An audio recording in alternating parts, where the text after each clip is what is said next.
దీపావళి అని పిలవడములోనే అందులో పెద్ద విశేషము ఉన్నది సుమా అని సూచించారు. దీపావళి పండగ ప్రత్యేకముగా దేనికి ఉపయోగపడుతుంది అంటే 1 అలక్ష్మీ పరిహారము, 2 జీవోన్నతి. దరిద్రముతో బాధపడుతున్నవాళ్లు, కలిసిరాని వాళ్లు, దుఃఖిస్తున్నవాళ్లు దీపావళి పండగనాడు చెయ్యవలసిన విధిని సక్రమముగా పాటిస్తే లక్ష్మీదేవి అనుగ్రహం కలిగి ఇంట్లో నుండి అలక్ష్మి వెళ్లిపోతుంది.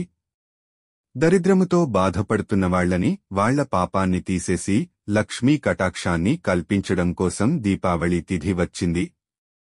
జీవోన్నతి అంటే మనం ఈశ్వరుడు ఎలా బ్రతకద్దని చెప్పాడో అలాంటి పనులు ప్రతిరోజు చాలా చేస్తుంటాము. ఈశ్వరుడు ఎలా బ్రతకమన్నాడో ఆ పనులు చాలా తక్కువ చేస్తాము, అప్పుడు అవి పాపములు.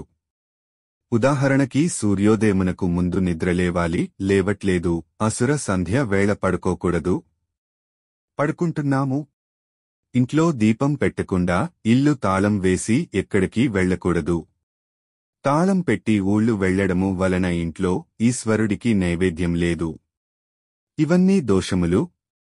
మరి ఈ దోషాలన్నీ ఎలా పోతాయి?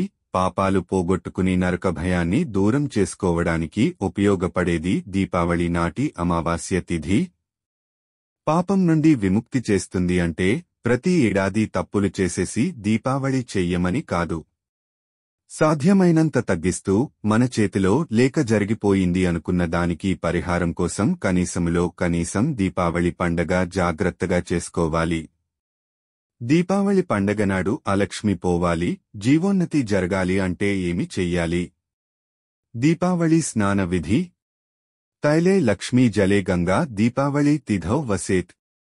అలక్ష్మీ పరిహారార్థం తైలాభ్యంగో విధీయతే అని శ్లోకం చెప్తూ దీపావళి అమావాస్య రోజు తెల్లవారుజామున స్నానం చెయ్యాలి. తైలే లక్ష్మీ, ఆ ఒక్కరోజు నూనెలోకి లక్ష్మీదేవి ప్రవేశిస్తుంది. నూనెలో లక్ష్మీ ఉండదసలు కాని ఆ ఒక్క తిథినాడు నువ్వుల నూనెలో లక్ష్మీదేవి ప్రవేశిస్తుంది. ఇంతకీ స్నానం అసలు ఎప్పుడు చెయ్యాలి? ఇంకా ఒక జాము తెల్లవారడానికి ఉందనగా అంటే తెల్లవారుజామున 4-4:30 మధ్యలో లేచి ఒంటికి, తలమీద నువ్వుల నూనె రాసుకుని పైన చెప్పిన శ్లోకం చెప్తూ స్నానం చెయ్యాలి. స్నానం చేసి దీపం వెలిగించడం వల్ల అలక్ష్మి పోతుంది. మరి పాపం ఎలా పోతుంది? పాపము గంగా స్నానము చేతపోతుంది. అందరము ప్రతిరోజు గంగా స్నానం చెయ్యలేము కాని పరమేశ్వరుడు మినహాయింపుని ఇచ్చాడు. దీపావళి అమావాస్య తెల్లవారడానికి ఇంకా ఒక్క జాము ఉన్నదనగా ఎక్కడ తటాకము కాని నుయ్యి కాని ఉన్నచోట, ఇంకా చెప్పాలంటే నీరు ఎక్కడ ఉంటే అక్కడ ఆ ఒక్కరోజు ఒక్క తెల్లవారు జామునందు మాత్రమే ఒక్కసారే గంగ ప్రవేశిస్తుంది. ఒకవేళ దరిద్రముతో బాధపడుతూ అనుకున్నది ఏదీ కలిసి రావట్లేదు, చాలా బాధలో ఉన్నామని అనుకుని నివారణకు ఒక మార్గం దొరకాలి అంటే ఇలా స్నానం చెయ్యాలి. దక్షిణాయన పుణ్యకాలములో కాశీ వెళ్లకుండా గంగా స్నానం సంకల్ప సహితముగా చెయ్యడానికి అవకాశం ఇవ్వగలిగినటువంటి తిథి ఒక్క దీపావళి అమావాస్య మాత్రమే. గంగే చ యమునే చైవ గోదావరి సరస్వతీ నర్మదా సింధు కావేరి జలేస్మిన్ సన్నిధిం కురు అని ఏమీ మంత్రం చెప్పకపోయినా దీపావళి అమావాస్య రోజు తెల్లవారుజామున స్నానం చేస్తే గంగా స్నానం చేసిన ఫలితం ఖాతాలో వేస్తారు. గంగా స్నానం చేస్తే ఏమి అవుతుంది? పరమేశ్వరుడి శరీరాన్ని తగిలి భూమి మీదకి వచ్చినటువంటి గంగలో మునక వేసినా, నాలుక మీద వేసుకున్నా, స్నానం చేసినా లేదా గంగా గంగా గంగా అని 3 మాటలు అన్నా కాని ఆఖరికి కాశీలో చాలా కాలం ఉండి గంగా స్నానం చేసి చనిపోయే వేళకి కాశీలో లేకుండా చనిపోయినా కాశీలో చనిపోయారన్న ఫలితం వేస్తారు. దీపావళి అమావాస్య నాడు జీవుడు అభ్యున్నతిని ఎలా పొందాలి? జీవుడికి అభ్యున్నతి అంటే మనలో ఉన్న జీవుడు వచ్చే జన్మలో కూడా వేరొక శరీరములోకి వెడతాడు. ఆ జీవుడు అక్కడ పాపం లేని కారణం చేత చక్కగా సంతోషముగా హాయిగా బ్రతకగలగాలి అంటే గంగా స్నానం చేయాలి. ఆ గంగా స్నానాన్ని గుమ్మం కదలకుండా చేయగలిగే అవకాశం ఒక్క దీపావళి అమావాస్య నాడే. యథార్థముగా చెప్పాలంటే నరకద్వారము చూస్తామేమో అన్న భయం లేనివారు ఎవరూ ఉండరు. అందరికీ ఉంటుంది. ఆ భయం పోగొట్టడానికి ప్రశాంతమైన స్థితిలో ఈశ్వర సేవకులు వచ్చి అంత్యకాలములో తీసుకెళ్లేటట్లు అనుగ్రహం పొందాలి అంటే దానికి ఒక్క దీపావళి అమావాస్య నాడే అవకాశం. అందుకే అమావాస్య నైమిత్తిక తిథి, అమావాస్య పితృతిథి, అమావాస్య అటు దైవ శక్తితో ఇటు పితృ దేవతా తిథితో కలిసి శక్తి పొందిన ఒకే ఒక అమావాస్య దీపావళి అమావాస్య. ఇన్ని లక్షణాలు ఉంటాయి దీపావళి అమావాస్యలో.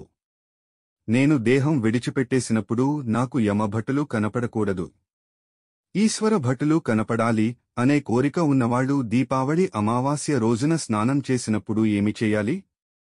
ఒంటికి నూనె రాసుకోవడం ఒకటే కాకుండా చేయవలసినది ఇంకొక విధి. ఉత్తరేణి చెట్టు తెచ్చుకుని చుట్టూ త్రిప్పుకుని స్నానం చేయడం. ఆ చెట్టుని ఏదో అలా వేళ్లతో ఉన్నదానిని తీసుకొచ్చి కడిగేసి ఓ కొమ్మ తెచ్చుకుని స్నానం చేయకూడదు. ఉత్తరేణి చెట్టుని పైకి తీసినప్పుడు మట్టి పెళ్లలతో సహా ఆ చెట్టు పైకి లేవాలి.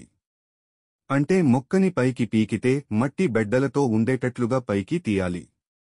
అంటే బాగా నీళ్లు పోసి పైకి తీస్తే అది మట్టితోటి పైకి వస్తుంది. అలా మట్టితోటే తెచ్చుకోవాలి.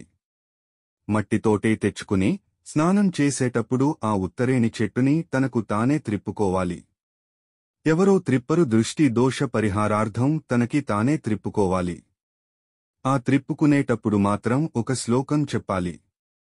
శీతలోష్ట సమాయుక్త సకంటక దళాన్విత హరపాపం అపామార్గ భ్రామ్యమానః పునః పునః అని చెప్పాలి. ఒక్కమారు త్రిప్పుకోకూడదు. కనీసములో కనీసం 3 మార్లు త్రిప్పాలి. ఆ చెట్టుని పట్టుకుని తల చుట్టూ త్రిప్పుకుని ఈ శ్లోకం చెప్పాలి. ఈశ్వర, ఇదిగో ఉత్తరేణి చెట్టుని తెచ్చాను. శీతలోష్ట సమాయుక్త అంటే మట్టిపెళ్లలతో ఉన్నటువంటి ఈ ఉత్తరేణి చెట్టుని తెచ్చాను. ఇది సకంటక దళాన్విత, ఇది చిన్న చిన్న ముళ్లతోటి ఆకులతోటి ఉన్నది. అటువంటి ఈ చెట్టు హరపాపం, ఇది నా పాపములను అన్నింటినీ కూడా పోగొడుతుంది. అపామార్గో, ఉత్తరేణి చెట్టు. భ్రామ్యమానః పునః పునః, నేను మళ్ళీ మళ్ళీ త్రిప్పుకుంటున్నాను ఈ చెట్టుని అని ఉత్తరేణి చెట్టు 4-5 మార్లు తల చుట్టూ త్రిప్పుకుని ప్రక్కకి పారేసి ఆ రోజు నిర్భయముగా దక్షిణ దిక్కుకి తిరగాలి.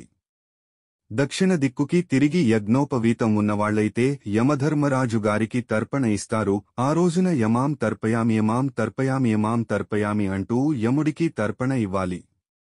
కనీసములో కనీసం యముడికి తర్పణ ఇవ్వకపోతే యమధర్మరాజుగారి మీద ఒక స్తోత్రం ఉన్నది, అది ఒక్క దీపావళి అమావాస్య రోజే చదవాలి. పోనీ ఆ నామాలు అవి రాసుకోవడం చదవడం భయం అంటే కనీసములో కనీసం ఈ ఉత్తరేణి చెట్టు తిప్పేసి స్నానం చేసేటప్పుడు దక్షిణ దిక్కుకి తిరిగి, ఓ యమధర్మరాజా, నీకు నమస్కారం అని చెప్పి మళ్లీ ఉత్తర దిక్కుకి తిరిగి స్నానం చేయాలి. స్నానం చేసేటప్పుడు ఒంటిమీద స్నాన శాటితోటే చేయాలి. దిగంబరముగా చేస్తే ఇవన్నీ వ్యతిరేక ఫలితాలు ఇస్తాయి. అందుకని దిగంబరముగా చేయకూడదు. చిన్న తువ్వాలో ఏదో కట్టుకుని చేయాలి.